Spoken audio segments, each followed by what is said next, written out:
here. Hope you guys are having a fantastic day. It's about 1:30 in the morning on this beautiful Tuesday night, Wednesday morning. My night hasn't been too bad. It's been busy, but not too busy. This video I wanted to make for all of you today kind of piggybacks my previous video.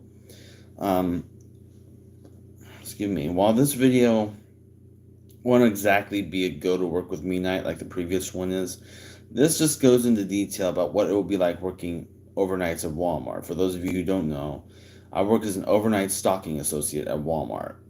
First of all, to all of you newbies who happen to stumble across this video that will be working midnights at Walmart, my name, like I said, is Jacob, fellow night owl here. Been working mostly night shifts at various jobs doing various things for over 6 years now. So let me be the first person to wish you a hearty welcome to the Walmart family. I think you will find this to be an enjoyable experience. Now, if you've never ever worked a midnight shift in your life, and this goes for any job, I hope you will find this video entertaining and interesting. So let me get started with some general tips that you will need to know. First off, the hiring and onboarding process. It goes by real quick. Most Walmarts will not drug test you at all.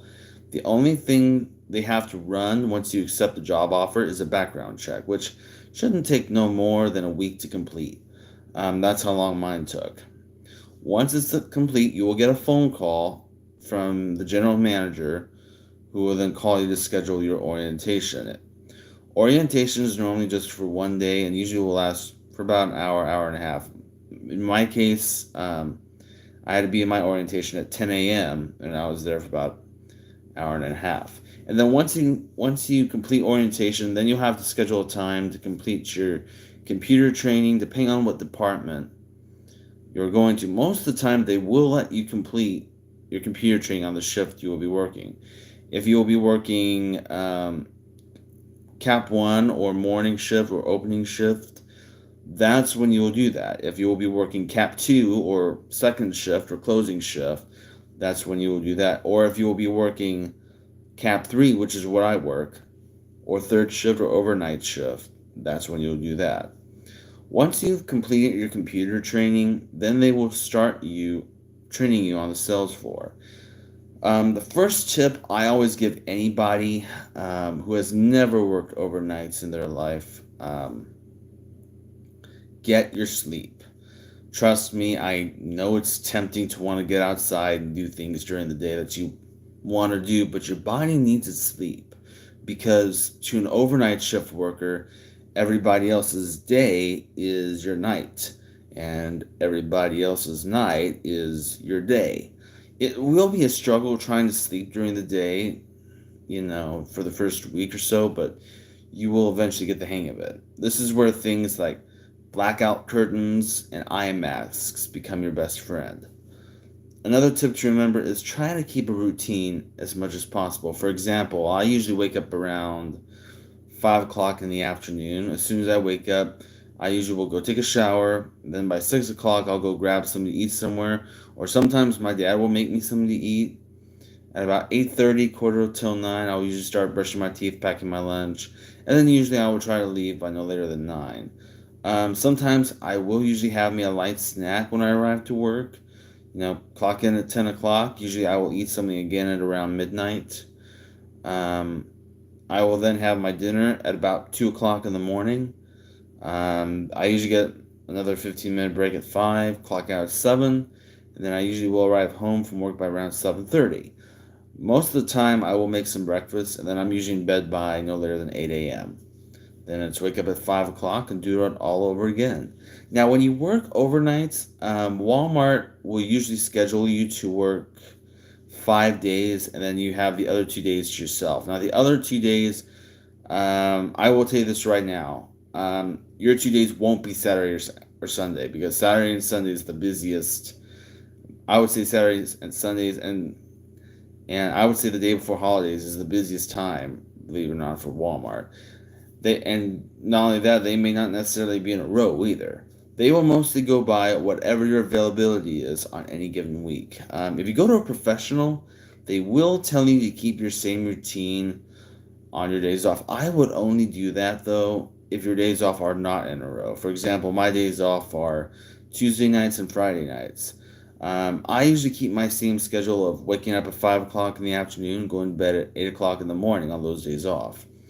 If your 2 days off are in a row, or maybe if you have time, you know, and maybe you have time off and you have maybe 3 or 4 or even 5 days off in a row, trust me, you don't want to be stuck on that same schedule on your days off because it can be tough. Unless you don't mind binge watching Netflix or YouTube.